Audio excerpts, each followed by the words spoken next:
Number 6, triggers. Boy, hearing a lot about triggers today, aren't you? Triggers is a completely false and unhealthy lie perpetuated by the professional community, again. And I feel like I have to say, I say it all the time, but I feel like I have to say it anyway. When I am criticizing the professional community as a group, I'm not criticizing every single member of that group. I myself have members of that group to thank for finally getting the insights, the fundamental insights that I then build off of in my own recovery. So I'm not demonizing every single member in that community. When I criticize the community, I'm criticizing them as a whole, as a community. I acknowledge and celebrate the fact that there are really insightful members within that community. You just have to search hard and find them. Triggers, a completely false and unhealthy lie perpetuated by the professional community that keeps people as powerless, pathetic slaves to their external surroundings. The concept of triggers asserts that external things can be responsible for what we ourselves think, feel, and do. It's a lie. It's a destructive, unhealthy, terrible lie that only serves to keep people unhealthy. What's the truth about triggers? So if external things can't be responsible for what we ourselves think, feel, and do, then what's the opposite truth? I'll tell you about that in a second. It's number 7. It's the law of individual inherent rights, responsibility, and authority. The law of individual inherent rights, responsibility, and authority. And it goes like this. Adult free agents possess individual inherent rights, responsibility, and authority for everything involving themselves as individuals. So it's like a circle around our feet in the sand. Everything within that circle or that bubble, originally I talked about it as a circle around our feet, but I realized that's not all-encompassing enough. So then I started imagining it like a bubble around us. So if there are almost 7 billion people on the earth, adults, all right, so there's probably not 7 billion adults, there's probably, 5 billion adults. If there's 5 billion adults, adult human beings walking around on the earth, that's 5 billion bubbles.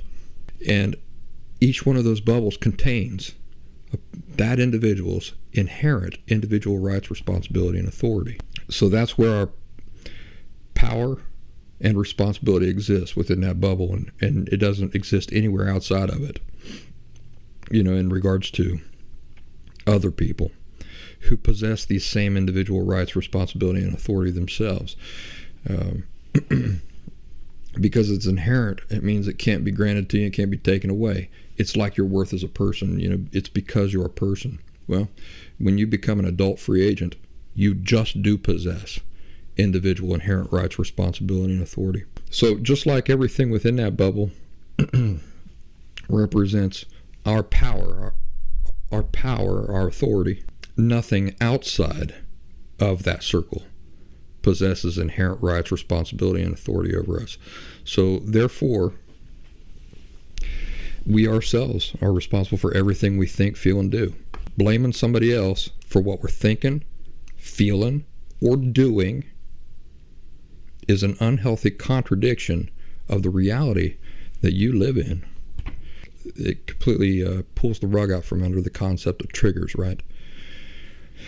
Think of yourself as a self-contained machine.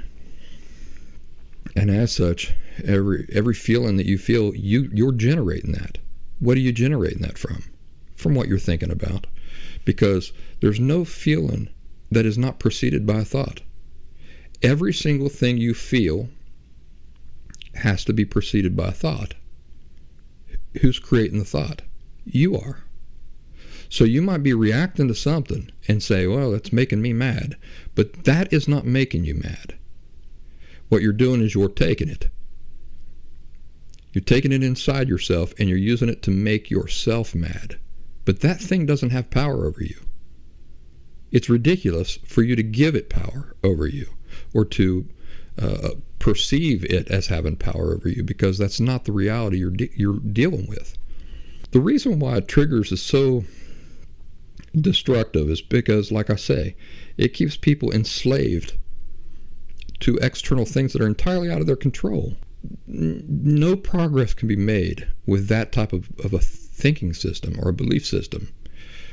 On the other hand, once you realize that you yourself are creating those feelings, your thinking is creating those feelings. You yourself are choosing these behaviors. Once you realize that, then you begin to get control. But you will never get control as long as you are inappropriately crediting something external with having that sort of power and authority over your thoughts, feelings, and actions. Orange slices are brief highlights from the Last Symptom podcast. Subscribe to full audio episodes of the show on any major podcast platforms such as Spotify, Pandora, iTunes, Amazon Music, and more.